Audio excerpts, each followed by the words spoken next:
Պարոն Շարմազանով, այսօր Հայաստանի Հանրապետության երրորդ նախագահի գործով դատական նիստներ, հերթական անգամ փորձում են երրորդ նախագահին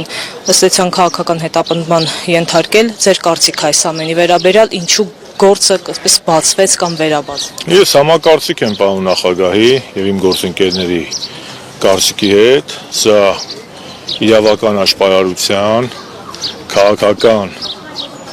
ճնշման եւ բնականաբար մարդկային ողբերգության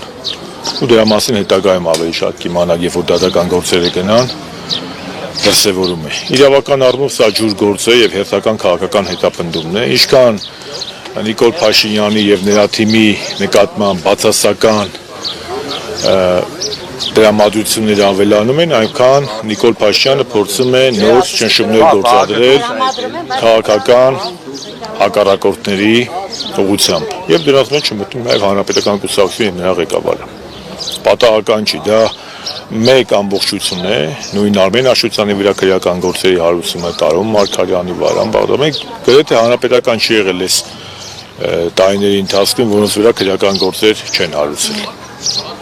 Պարոն Շարմազանov, ձեր թույլտվությամբ մի փոքր անդրադառնանք նաև Ալիևի հայտարարություններին կապված նրա հետ, որ նա պահանջում է այսպես քայլեր ձեռնարկել Նիկոլ Փաշինյանին, որպեսզի ադրբեջանցիները վերաբնակեցվեն Հայաստանի Հանրապետությունում եւ ասել է, որ վաղ թե ուշ Հայաստանը պետք է համաձայնի իրենց կողմից առաջ քաշված պայմաններին։ Ալիև ինչ տեսել է, դա էլ ասում է, ինչ ասել է այս տարիների ընթացքում Նիկոլ Փաշինյանը համաձայնել է, դրա համար էլ